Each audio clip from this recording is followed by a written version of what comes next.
6 जिले इंदौर, धार, देवास, उज्जैन, रतलाम और शाजापुर, इन 6 जिलों की लगभग 38 तहसील और 2781 से ज्यादा गांव इस पूरी मेट्रोपॉलिटन रीजन में सम्मिलित किए जाना प्रस्तावित है। ट्रांसपोर्टेशन का इस ढंग से प्रस्ताव किया जाएगा कि 60 मिनट में आप कहीं से भी यहाँ पे पहुंच सकते हैं। नमस्कार, इंदौर प्रॉपर्टी न्यूज में मैं विक्रम श्रीमाल प्रॉपर्टी की पाठशाला में एक बार आपका वापस स्वागत करता हूँ। इस बार हमको मिलने में थोड़ा लेट हुआ है और इस बार हम बात करने वाले हैं उज्जैन इंदौर मेट्रोपॉलिटन रीजन के बारे में। बहुत समय से आप अखबारों में और अन्य माध्यमों से इसके बारे में सुन रहे होंगे कि आखिर ये है क्या। मध्य प्रदेश सरकार की एक बहुत ही महत्वाकांक्षी परियोजना है उज्जैन इंदौर मेट्रोपॉलिटन रीजन, और इसका जो गठन है वो Madhya Pradesh metropolitan area planning and development act 2025 के अंतर्गत किया जाना प्रस्तावित है। 16,000 स्क्वायर किलोमीटर से ज्यादा एरिया में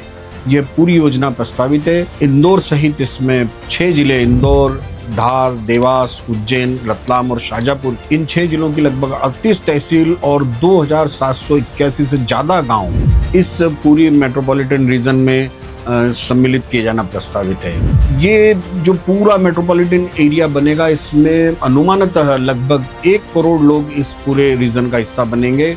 और सबसे बड़ी बात यह है कि ये जो मेट्रोपॉलिटन रीजन है ये एक यूनिफॉर्म बेसिस पर यहाँ पर डेवलपमेंट किया जाना प्रस्तावित रहेगा, ताकि जो छोटे शहरों में एक तरीके से जो विकास होता है, जो अनियोजित या विकास हो पाता, सुनियोजित नहीं हो पाता है, तो पूरे एरिया का जब विकास होगा तो उससे छोटे शहरों में होने वाले जो विकास हैं वो भी पूरी तरीके से इनके साथ में कोऑर्डिनेट हो जाएंगे।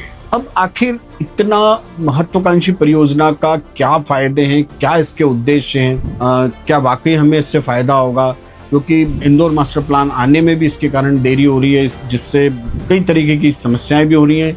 लेकिन क्या वाकई इस महत्वाकांक्षी योजना से कुछ फायदा है और आखिर क्या इसके उद्देश्य हैं? तो देखिए, इंदौर मेट्रोपॉलिटन रीजन में एक अथॉरिटी का गठन किया जाएगा जिसकी चेयरमैनशिप जो है वो सीएम के पास, यानी मुख्यमंत्री जी के पास रहेगी। इसमें एक आयुक्त जो है वो लगभग चीफ ऑपरेटिंग या चीफ एग्जीक्यूटिव ऑफिसर के तौर पर जो है वो काम करेंगे, और उनके पावर लगभग आप समझिए टीएनसीपी आयुक्त के पावर के बराबर रहेंगे। सभी जिलों के कलेक्टर, कमिश्नर सहित लगभग 35 अधिकारी इसके सदस्य रहेंगे। इसके बनने से ये फायदा होगा कि एक यूनिफॉर्म जो है गवर्नेंस बॉडी बनेगी, तो छोटे शहरों में जो एक ब्यूरोक्रेटिक अरेंजमेंट्स के तहत कई बार हमें प्रॉब्लम होती है, तो उससे हमें निजात मिलेगी। साथ ही बहुत बड़े एरिया, लगभग 13,500 स्क्वायर फीट का जो है इंडस्ट्रियल लैंड जो है वो प्रस्तावित है, जिसमें 14 नए इंडस्ट्रियल पार्क जो है वहां पर बनाए जाना प्रस्तावित है। तो आप समझ सकते हैं कि कितने बड़े स्तर पर इंडस्ट्रियल डेवलपमेंट होगा, जिससे कई तरीके के फायदे होंगे।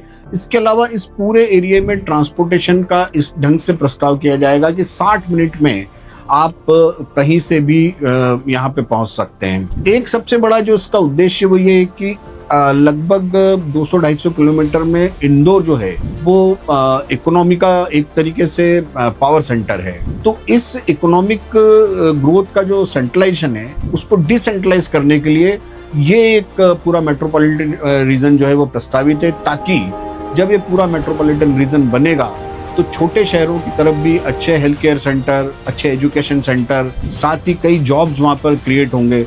तो पूरा समग्र विकास जो है इसके माध्यम से किया जाना प्रस्तावित रहेगा।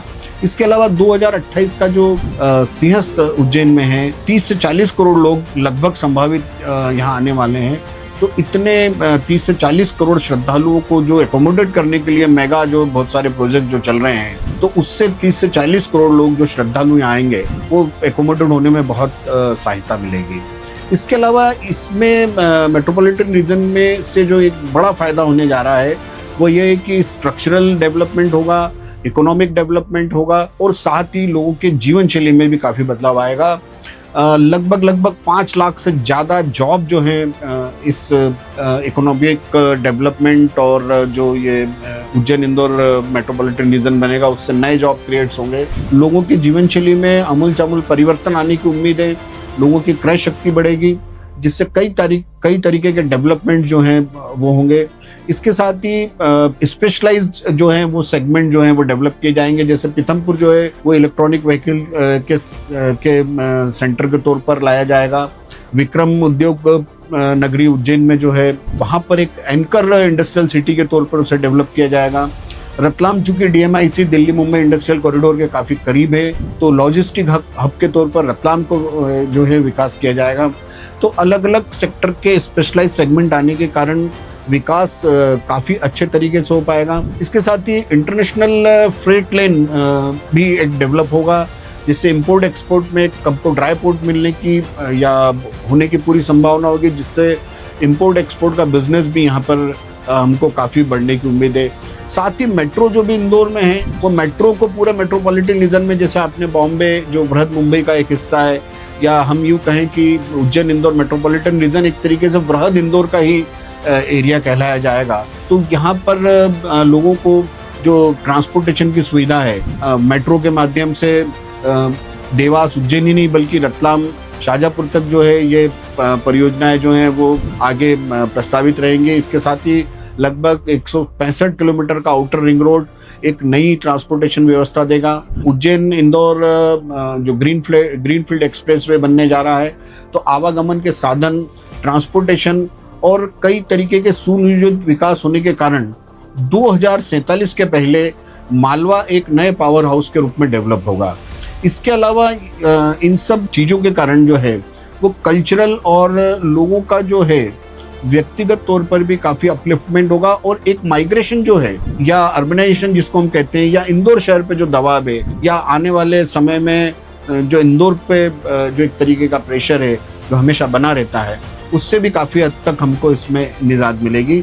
बस देखना यही है कि कितनी जल्दी उज्जैन इंदौर मेट्रोपॉलिटन रीजन का ये जो मध्य प्रदेश सरकार की एक महत्वाकांक्षा योजना है, कितनी जल्दी ये साकार लेती है, ताकि कई तरीके की जो इस समय मास्टर प्लान को लेके या कई तरीके की प्रॉब्लम जो हैं वो कितनी जल्दी हम इससे निजात पा सकते हैं। लेकिन कुल मिलाकर यदि कहा जाए तो योजना बहुत अच्छी है।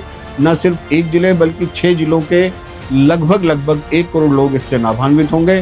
तो हम देखते हैं और हम सिर्फ यही आशा कर सकते हैं कि यह योजना जल्दी से जल्दी आकार ले। धन्यवाद।